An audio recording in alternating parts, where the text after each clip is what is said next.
मेरे प्यारे देशवासियों, नमस्कार।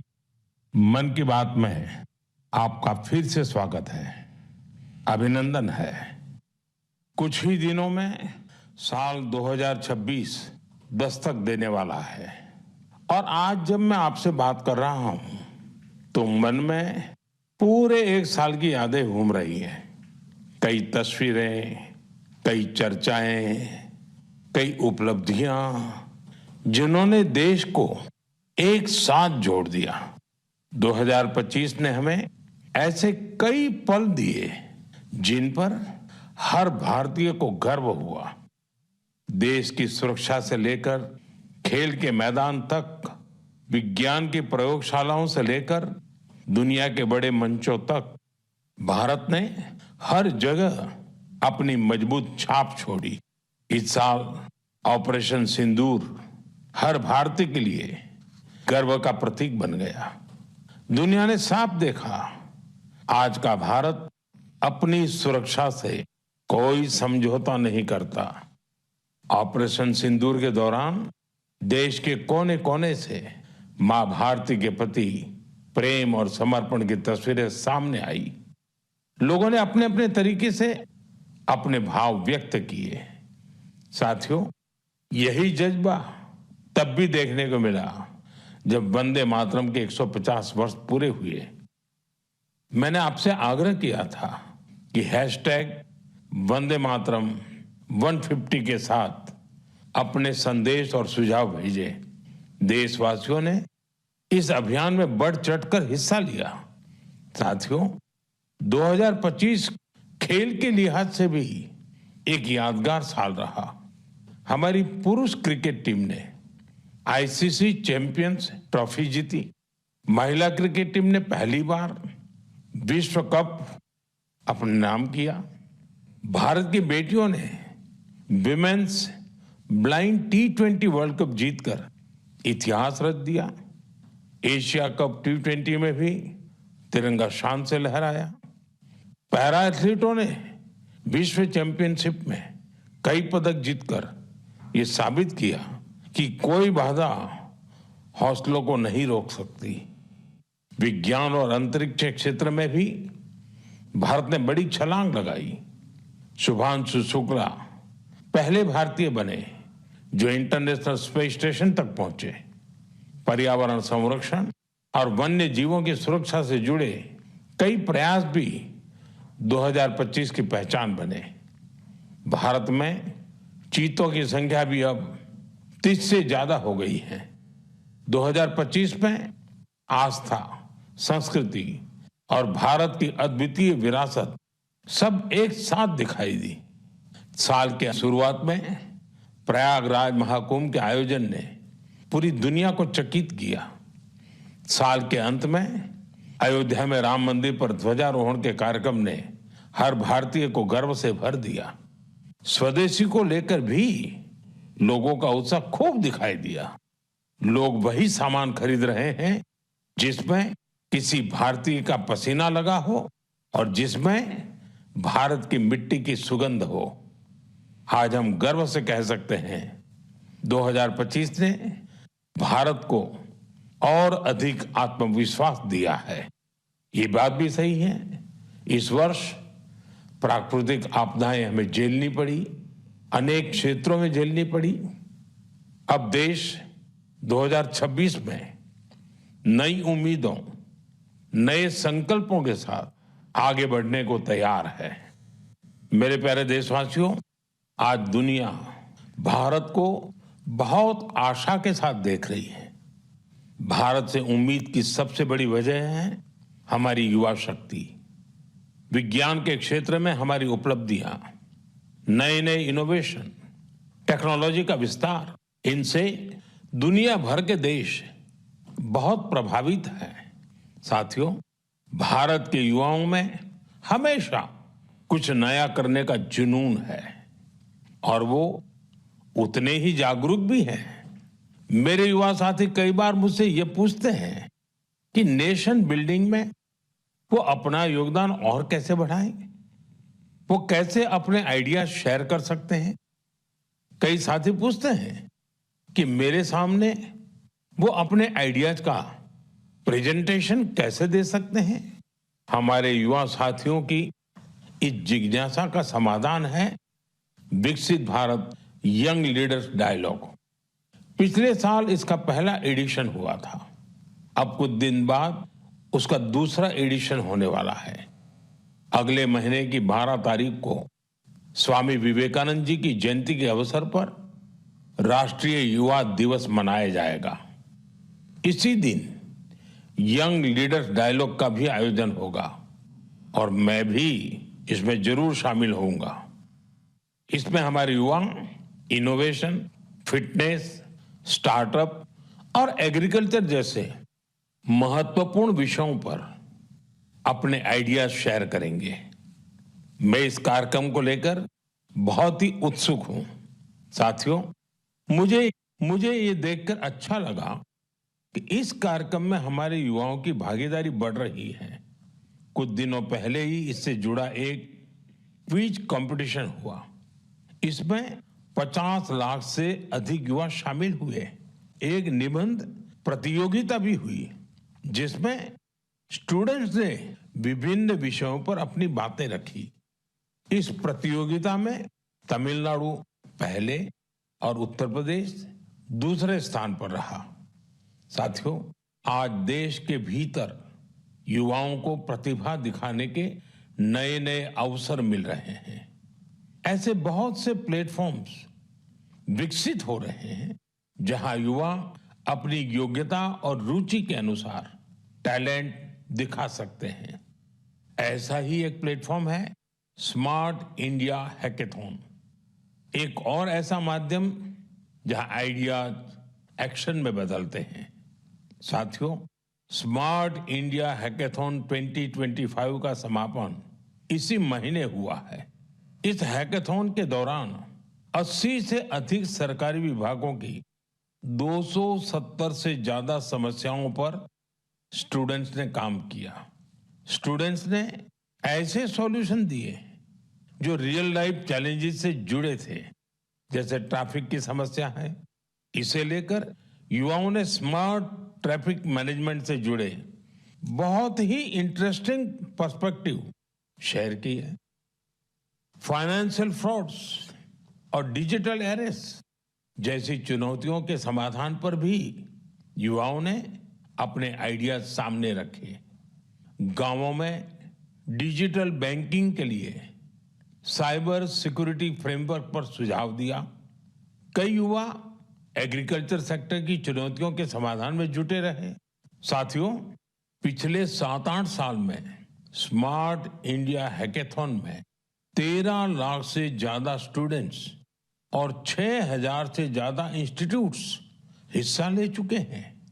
युवाओं ने सैकड़ों प्रॉब्लम्स के सटीक सॉल्यूशंस भी दिए हैं। इस तरह के हैकेथॉन्स का आयोजन समय समय पर होता रहता है। मेरा अपने युवा साथियों से आग्रह है कि वे इन हैकेथॉन्स का हिस्सा जरूर बने। साथियों, आज का जीवन टेक ड्रिवन होता जा रहा है और जो परिवर्तन सदियों में आते थे, वो बदलाव हम कुछ वर्षों में होते देख रहे हैं। कई बार तो कुछ लोग चिंता जताते हैं कि रोबोट्स कहीं मनुष्य को ही ना रिप्लेस कर दें। ऐसे बदलते समय में ह्यूमन डेवलपमेंट के लिए अपनी जड़ों से जुड़े रहना बहुत जरूरी है। मुझे देखकर बहुत खुशी होती है कि हमारी अगली पीढ़ी अपनी संस्कृति की जड़ों को अच्छी तरह थाम रही है। नई सोच के साथ, नए तरीकों के साथ। साथियों, आपने इंडियन इंस्टीट्यूट ऑफ साइंस, उसका नाम तो जरूर सुना होगा। रिसर्च और इनोवेशन इस संस्थान की पहचान है। कुछ साल पहले वहां के कुछ छात्रों ने महसूस किया कि पढ़ाई और रिसर्च के बीच संगीत के लिए भी जगह होनी चाहिए। बस यहीं से एक छोटी सी म्यूजिक क्लास शुरू हुई। न बड़ा मंच, न कोई बड़ा बजट। धीरे धीरे ये पहल बढ़ती गई और आज इसे हम गीतांजलि IISC के नाम से जानते हैं। यह अब सिर्फ एक क्लास नहीं, कैंपस का सांस्कृतिक केंद्र है। यहाँ हिंदुस्तानी शास्त्रीय संगीत है, लोक परंपराएं हैं, शास्त्रीय विधाएं हैं।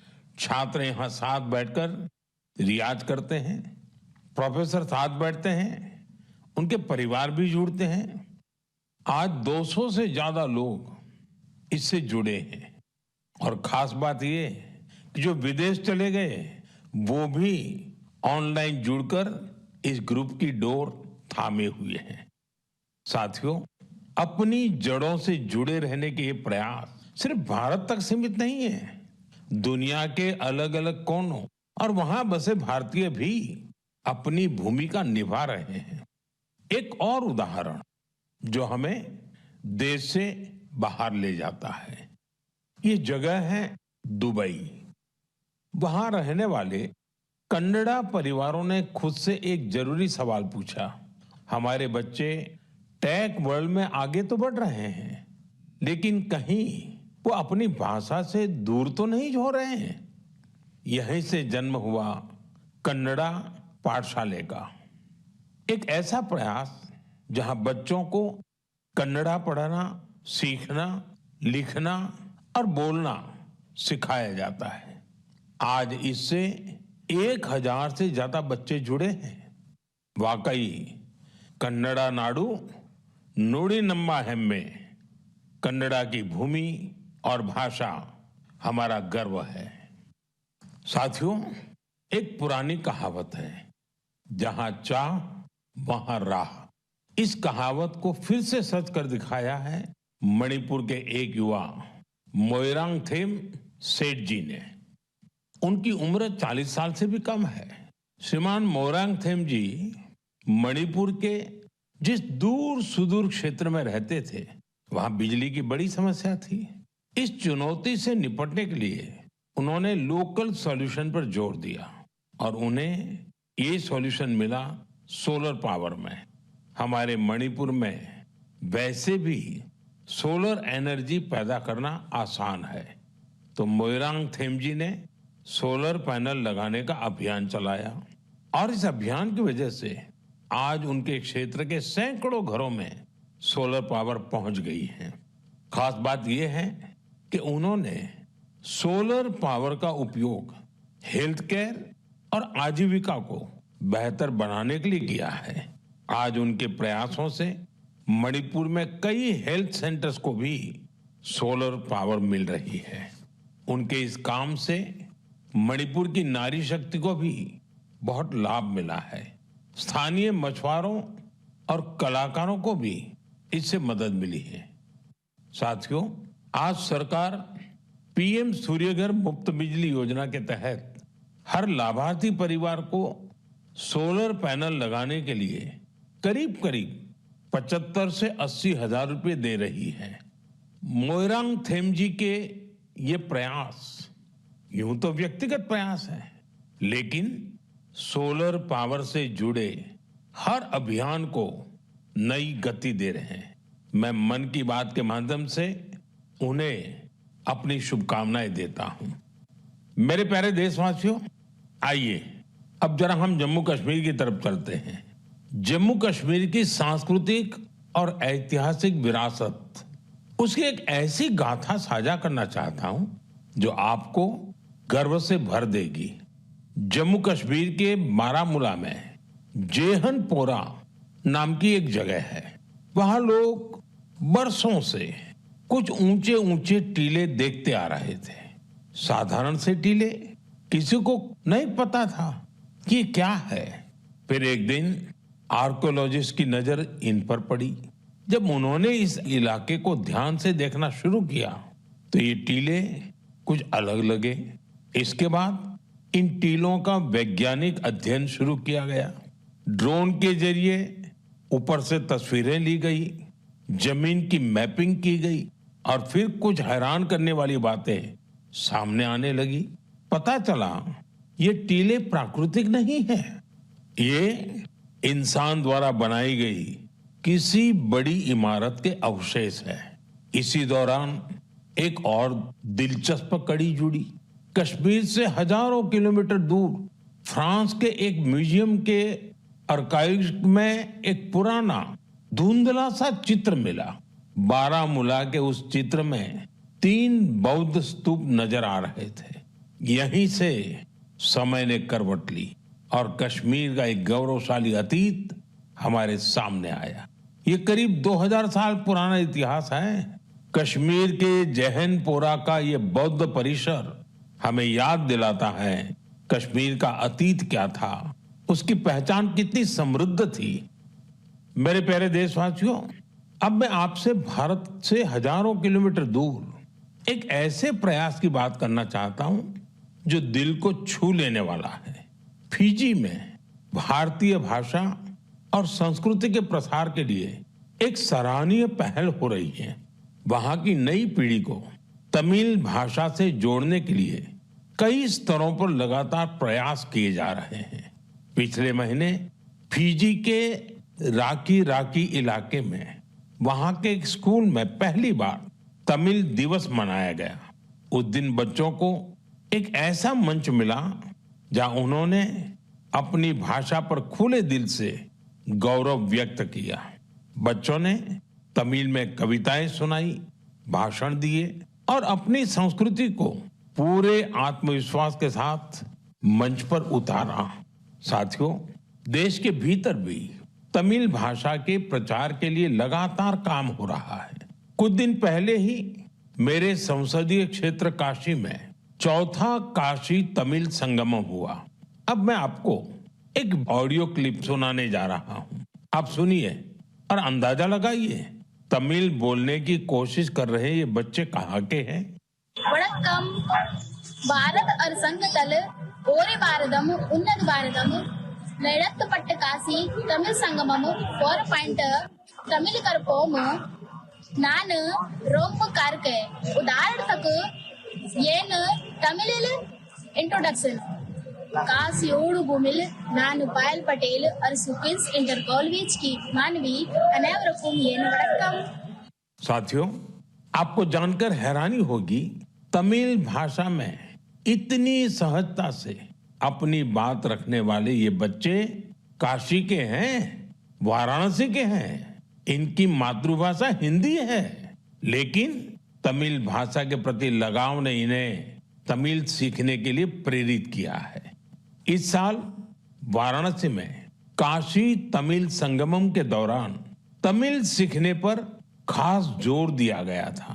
लर्न तमिल, तमिल कराकलम, इस थीम के तहत वाराणसी के 50 से ज्यादा स्कूलों में विशेष अभियान भी चलाए गए। इसी का नतीजा हमें इस ऑडियो क्लिप में सुनाई देता है।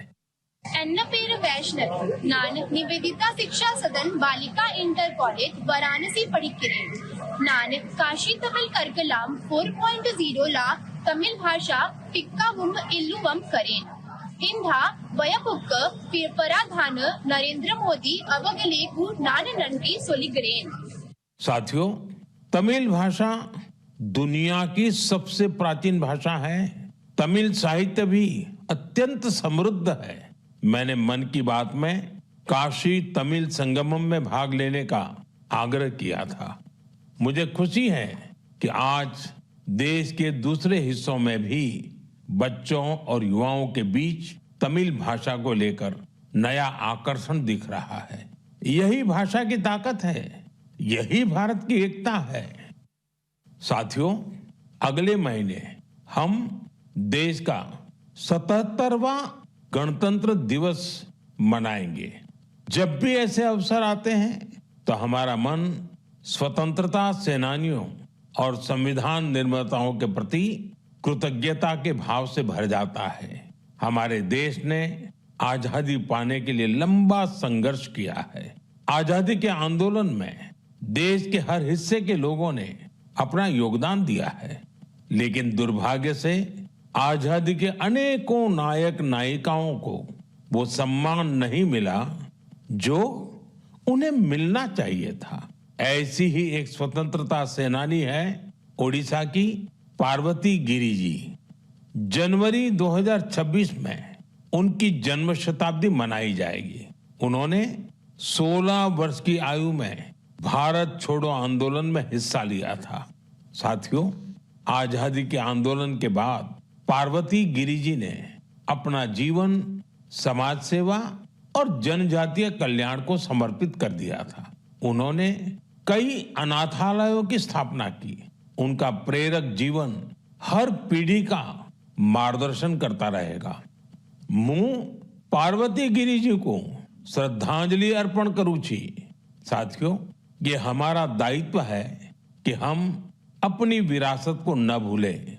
हम आजादी दिलाने वाले नायक नायिकाओं की महान गाथा को अगली पीढ़ी तक पहुंचाए। आपको याद होगा, जब हमारी आजादी के 75 वर्ष हुए थे, तब सरकार ने एक विशेष वेबसाइट तैयार की थी। इसमें एक विभाग अनसंग हीरोज को समर्पित किया गया था। आज भी आप इस वेबसाइट पर विजिट करके उन महान विभूतियों के बारे में जान सकते हैं, जिनकी देश को आजादी दिलाने में बहुत बड़ी भूमिका रही है।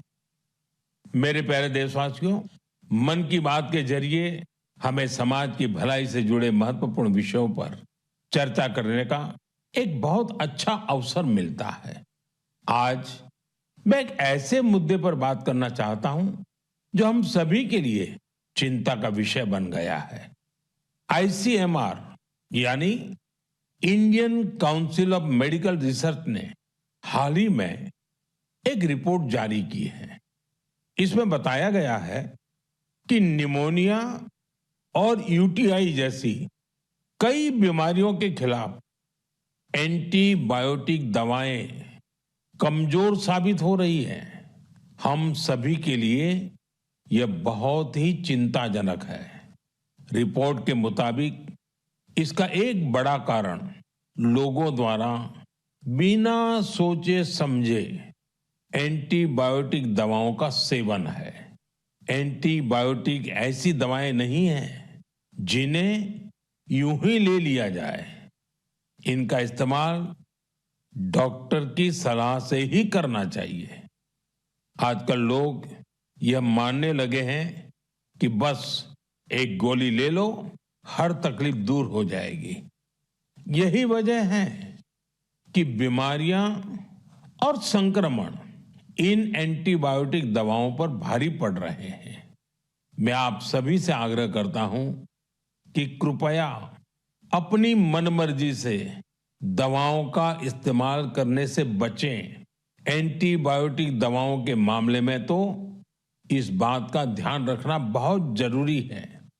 मैं तो यही कहूंगा, मेडिसिन्स के लिए गाइडेंस और एंटीबायोटिक्स के लिए डॉक्टर्स की जरूरत है। ये आदत आपकी सेहत को बेहतर बनाने में बहुत मददगार साबित होने वाली है।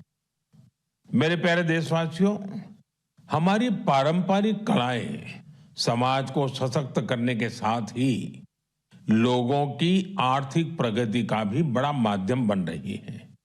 आंध्र प्रदेश के नारसापुरम जिले की लेस क्राफ्ट की चर्चा अब पूरे देश में बढ़ रही है। ये लेस क्राफ्ट कई पीढ़ियों से महिलाओं के हाथों में रही है।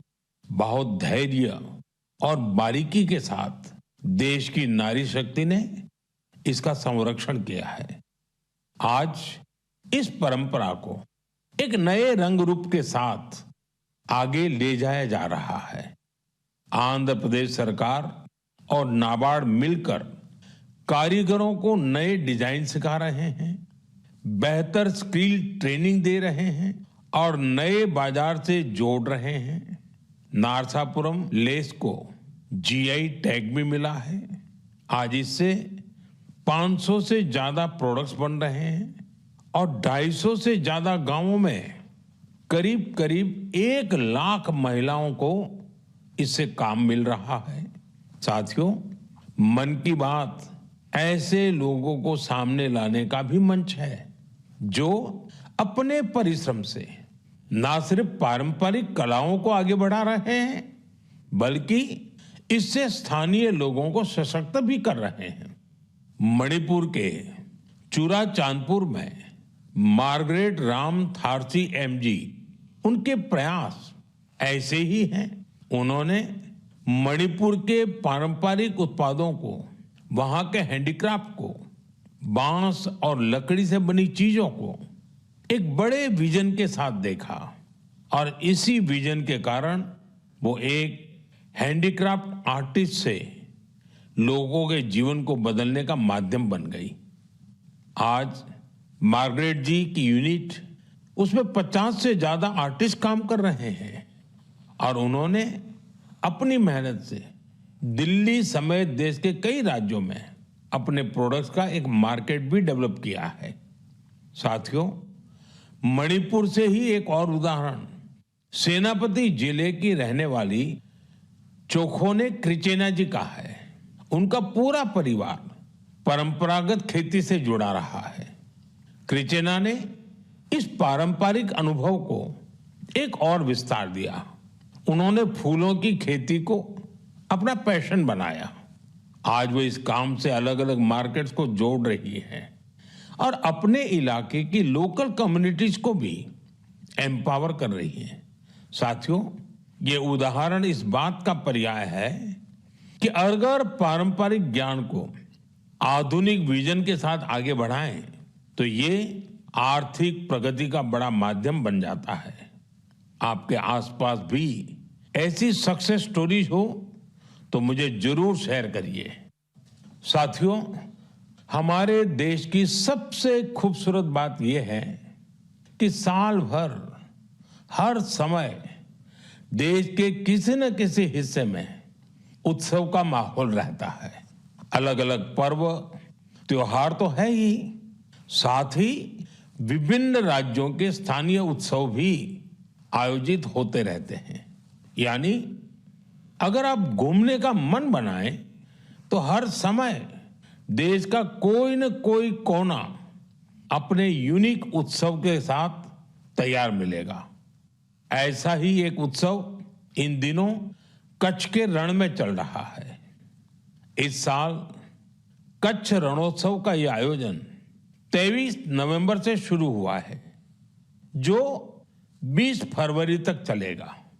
यहां कच्छ की लोक संस्कृति, लोक संगीत, नृत्य और हस्तशिल्प की विविधता दिखाई देती है। कच्छ के सफेद रण की भव्यता देखना अपने आप में एक सुखद अनुभव है। रात के समय जब सफेद रण के ऊपर चांदनी फैलती है, वहां का दृश्य अपने आप में मंत्र मुग्ध कर देने वाला होता है। रण उत्सव का टेंट सिटी बहुत लोकप्रिय है। मुझे जानकारी मिली है कि पिछले एक महीने में अब तक 2 लाख से ज्यादा लोग रणोत्सव का हिस्सा बन चुके हैं और देश के कोने कोने से आए हैं, विदेश से भी लोग आए हैं। आपको जब भी अवसर मिले तो ऐसे उत्सवों में जरूर शामिल हो और भारत की विविधता का आनंद उठाएं। साथियों, 2025 में मन की बात का ये आखिरी एपिसोड है। अब हम साल 2026 में ऐसे ही उमंग और उत्साह के साथ, अपनेपन के साथ अपने मन की बातों को करने के लिए मन की बात के कार्यक्रम में जरूर जुड़ेंगे। नई ऊर्जा, नए विषय और प्रेरणा से भर देने वाली देशवासियों की अनगिनत गाथाओं मन की बात में हम सबको जोड़ती हैं। हर महीने मुझे ऐसे अनेक संदेश मिलते हैं जिसमें विकसित भारत को लेकर लोग अपना विजन साझा करते हैं। लोगों से मिलने वाले सुझाव और इस दिशा में उनके प्रयासों को देखकर ये विश्वास और मजबूत होता है। और जब ये सब बातें मेरे तक पहुंचती हैं तो विकसित भारत का संकल्प जरूर सिद्ध होगा। यह विश्वास दिनों दिन मजबूत होता जाता है। साल 2026 इस संकल्प सिद्धि की यात्रा में एक अहम पड़ाव साबित हो। आपका और आपके परिवार का जीवन खुशहाल हो, इसी कामना के साथ इस एपिसोड में विदाई लेने से पहले मैं जरूर कहूंगा, फिट इंडिया मूवमेंट, आपको भी फिट रहना है। ठंडी का ये मौसम व्यायाम के लिए बहुत उपयुक्त होता है। व्यायाम जरूर करें। आप सभी को 2026 की बहुत बहुत शुभकामनाएं। धन्यवाद। वंदे मातरम।